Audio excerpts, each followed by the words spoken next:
Ibinaon na lang sa lupa ng mga magsasaka sa Tinok, Ifugao ang mga inaning kamatis dahil sa hirap sa pagbebenta nito.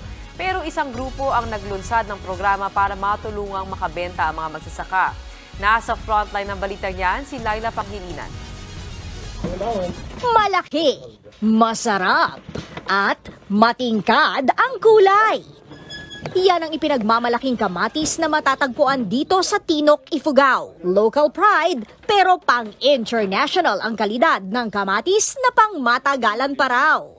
Pero kahit di kalidad at sariling atin, pahirapan daw ang pagbenta ngayon ng kamatis at mga gulay sa palengke.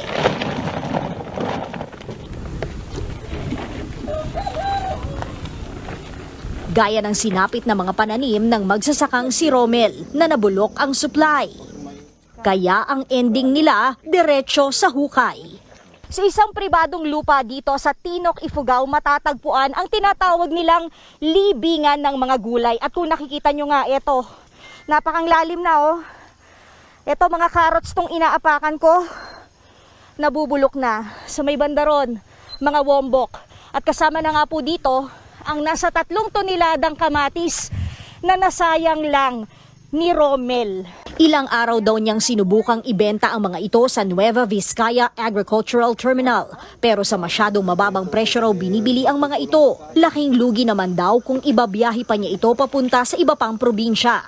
Masakit isipin kasi gagastos ka ng gas, yung pagkain mo sa daan. Lalo pa ngayon, ang taas ng mga bilihin, ang taas ng mga fertilizer. Ibabasuran mo lang yung 4 na buwan mo inalagaan. Hirap at pagod ang puhunan. Tas ganito lang kahantungan, nakakalungkot naman. May iba ring magsasaka sa Tinok na nakakaranas ng ganitong problema. During peak time kasi ng kamatis, talagang yun talaga, konti yung demand. Tapos yun, oversupply. Ayon sa social enterprise na Rural Rising PH, malaking hamon para sa mga magsasaka na dalhin sa merkado ang kanilang mga produkto. Nagkasa na rin ng rescue buy ang Rural Rising PH para mailuwas sa Maynila ang mga kamatis ng Tinok. 6 na toneladang kamatis ang binili ng grupo mula sa mga magsasaka. So ang presyo sa NBAT na sinabi sa atin ngayon ay mga 14 pesos. We're happy to give them 22 pesos para sa kanilang napakagandang kamatis. Tuwang-tuwa naman ang magsasakang gaya ni Romel dahil kahit papaano ay nabibigyan siya ng kita at pag-asa sa mga ganitong klasing programa.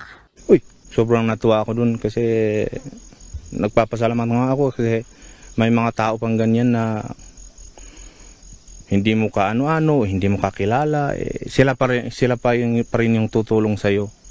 Nagbabalita mula sa Frontline, Laila Pangilinan, News 5.